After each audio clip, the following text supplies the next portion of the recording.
Mabuhay mga Kapinoy! Narito naman ako upang magbahagi ng kuntil-butil na kaalaman para sa masugid kong mga taga-subaybay ng aking channel, ang Makatalinong Guro.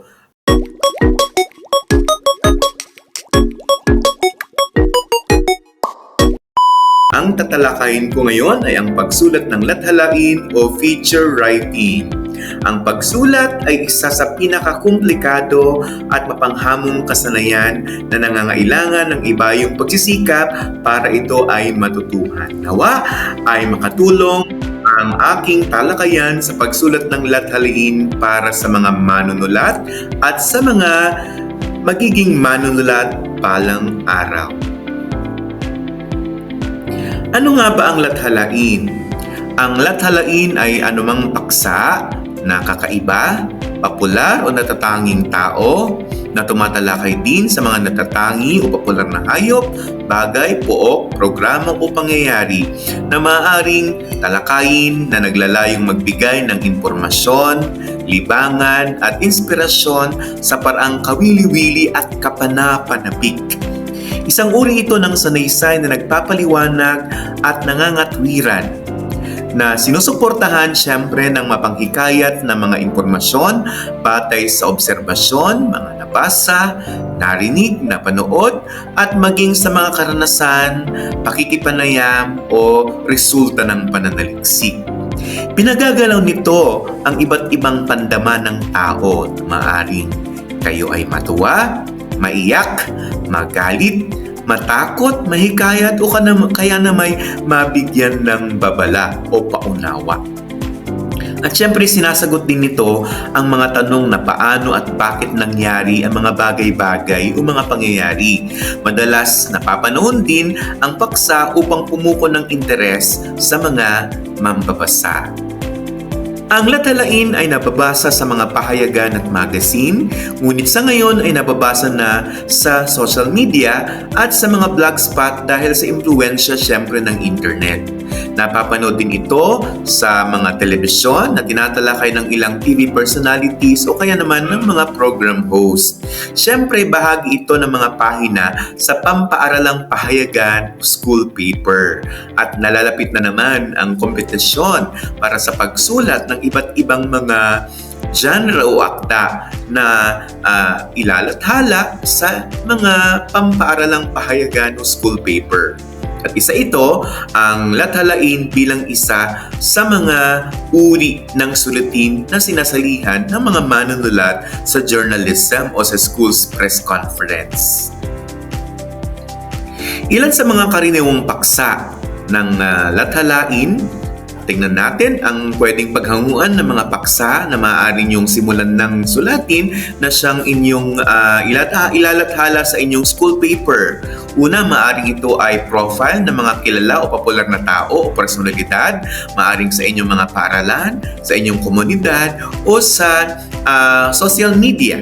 Okay? O kaya sa mundo ng entertainment o politics. Pwede rin karaniwang tao, hayop, bagay o pangyayari na may extraordinary na kwento. Maaring anumang issue sa politika, entertainment o sa social media.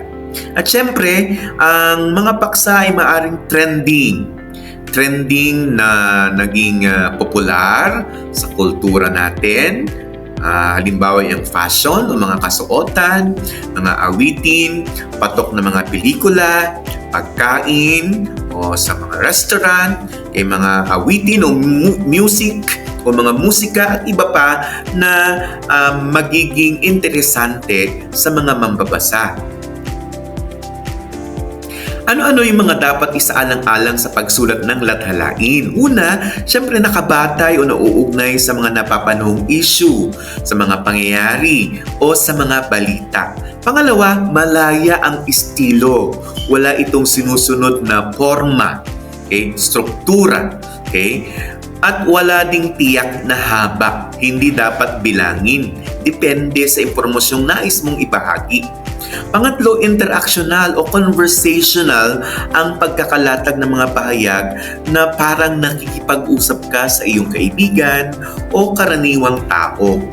Maaaring isulat ito sa una, first person, ikalawa, second person o ikatlong panauhan o third person. At syempre dapat kapanapanabik at kawili-wili ang paglalahad para ito ay inaabangan sa iyong umpisa, sa gitna hanggang sa katapusan. Ano-ano ang mga uri ng lathalain? Una ay dapat informatibo na nagpapaliwanag sa bagong tuklas na pananaliksik o kaya anumang tips para sa interes ng target na mambabasa, maari ding hango sa isang panayam o sa interview ng mga tao na gusto mong kapanayamin na magbibigay ng inspirasyon o kaya ay impormasyon. Pangalawa, dagli. Ang dagli ay naglalarawan sa mga kilalang personalidad.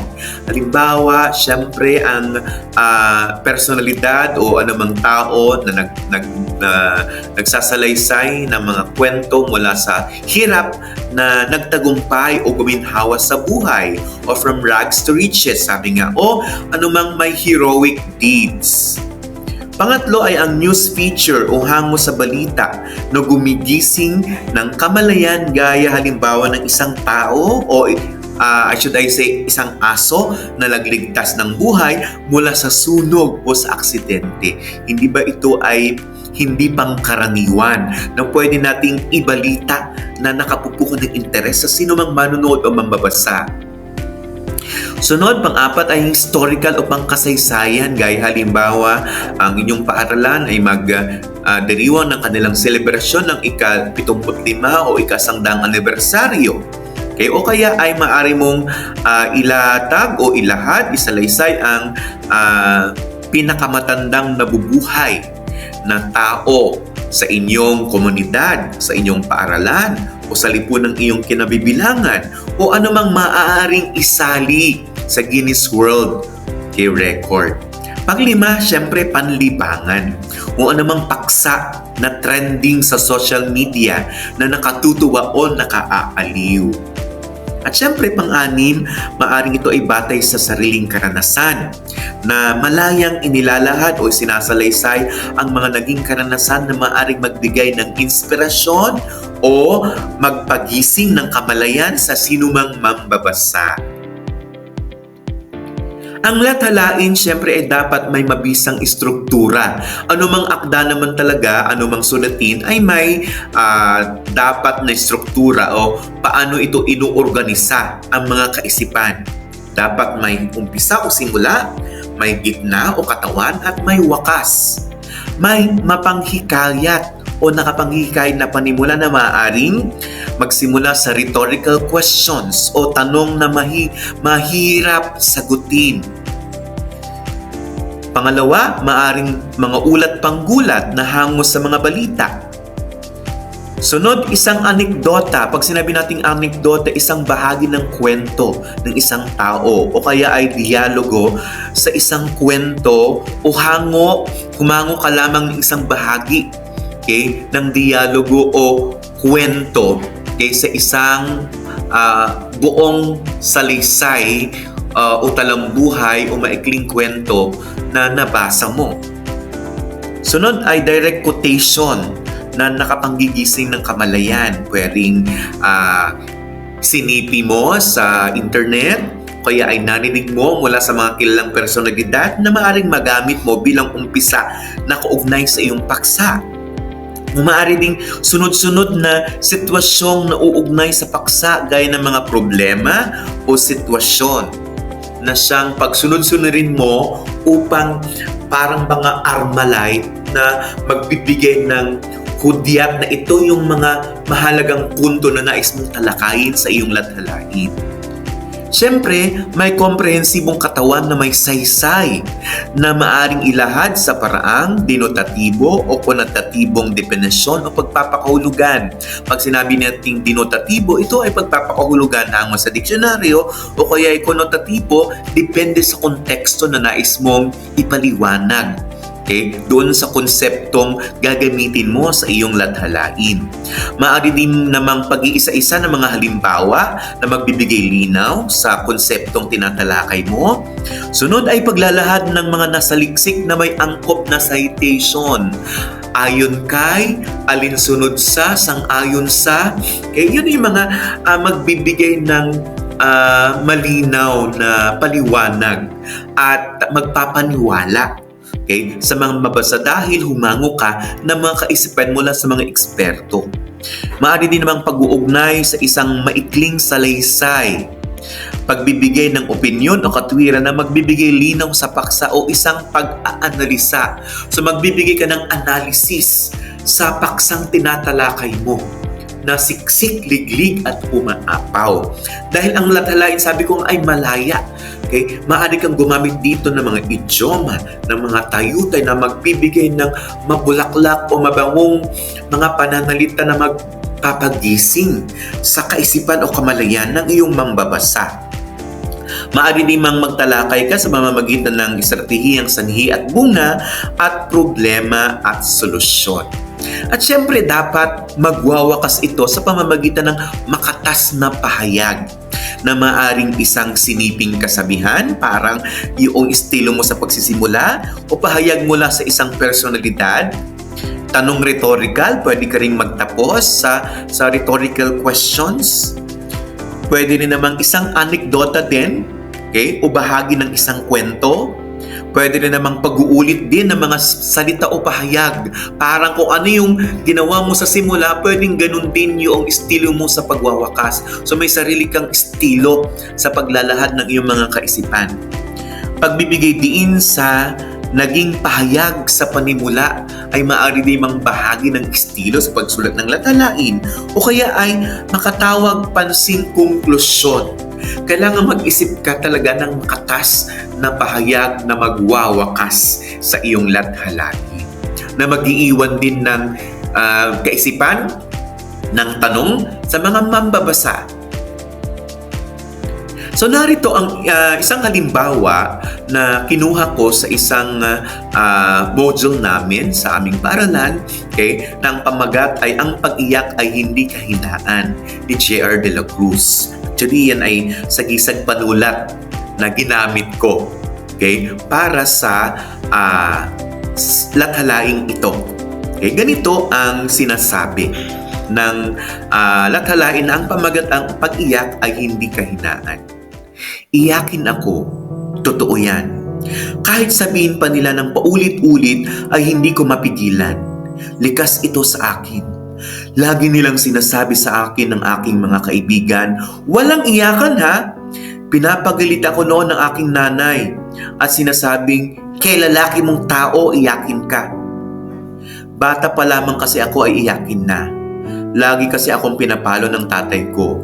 Kung hindi ako umuwing sugatan dahil nahulog sa kaakyat sa mga puno, ay nakipagsuntukan sa mga batang kaaway ko. Palibhasa, lagalag din ako. Kung saan-saan ako pumupunta. Minsan pa nga, nakatulog ako sa kalsada dahil naglayas ako sa sobrang sakit ng palo ng tatay ko. So gumamit siya ng first person o unang panauhan sa paglalahad ng kanyang mga salaysay o sanaysay. Hanggang sa aking paglaki ay dala-dala ko na ang ganitong pag-uugali. Nakadagdag pa kasi ang lagi kong pakikinig noon ng drama o sentimental na musika sa radyo habang naglalaba ang nanay ko. Sa tuwing nakaupo sa tumba-tumba, ang lolo ko ay naroon din at nakikinig sa mga kwento ng lolo ko. Hanggang sa umiiyak na lamang ako. Mahina, sensitibo at minsan ay sinasabihan ng bakla o binabae ang mga lalaking iyakin. Ang ganitong persepsyon na iba o ang ganitong persepsyon ng iba ay maling-mali para sa akin dahil likas sa tao ang umiyak dahil may sarili tayong damdamin. Ang pag-iyak ay hindi kahinaan.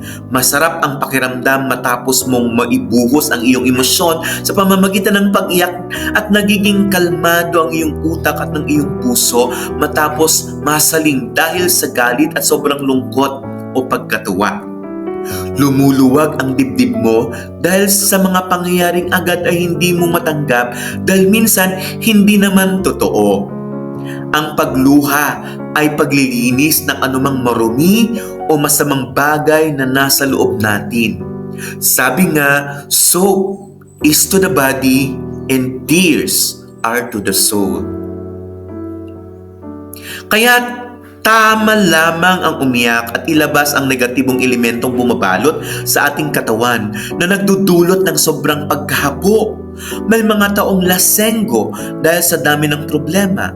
May mga taong matakaw dahil dito binubuhos ang kanilang pagod. May iba na nagwawala at nagbabasag ng anumang kagamitan para ibuhos ang galit. May iba namang nagmamaneho upang pumunta sa kung saan at sa sobrang emosyong pinipigilan ay may ilang naaaksidente. Marami tayong ginagawa na maaaring magdulot sa atin ng kapahamakan. Pero kung iniyak mo na lamang at ipinalangin, okay sarap ng pakiramdam. Minsan pa nga kung sino ang mga komedyante o sila pang palatawa ay mas maraming pinagdadaanan. Hindi lamang nila maipakita sa pag-iyak kundi ibinubuho sa pagpapatawa at pagtawa kahit sa maliit na bagay. Hindi natin alam na sila pala ang dumaraan sa maraming mga problema. Nakakahiya para sa kanila ang pag-iyak sa harapan ng tao kaya idinadaan na lamang sa pagpapatawa. Sa makatuwid, ito ang naging konklusyon. Sa ganang akin, mas humahanga ako sa mga lalaking iyakin. Totoo sila sa kanilang damdamin. Hindi takot, hindi duwag, hindi mapagkunwari dahil kaya nilang harapin ang idinidikta ng kanilang damdamin. So yan, ang isang halimbawa ng lathalain na masasabi kong nagbibigay ng impormasyon at nagdudulot din naman ng kawilihan dahil ginigising din ito ang kamalayan ng sinumang nakakaugnay o nakaka-relate sa pinapaksa na ang pag-iyak ay hindi kahinaan. Hari nawa ay nakatulong ang halimbawang ibinahagi ko upang ilahad ang kapangyarihan ng lathalain na naglalayong magbigay ng impormasyon, inspirasyon at kawilihan sa sinumang mambabasa. Hanggang dito na lamang po mga Kapinoy. Ito po ang inyong lingkod, makatalinong guro na nagsasabing bagamat ang karunungan ay para sa lahat, sabi ni Rizal, ang nakapagtatamo lamang nito ay ang mga taong may puso. Sana may puso tayong patuloy na maghangad ng karunungan para tayo ay matuto. Maraming salamat. Hanggang sa muli.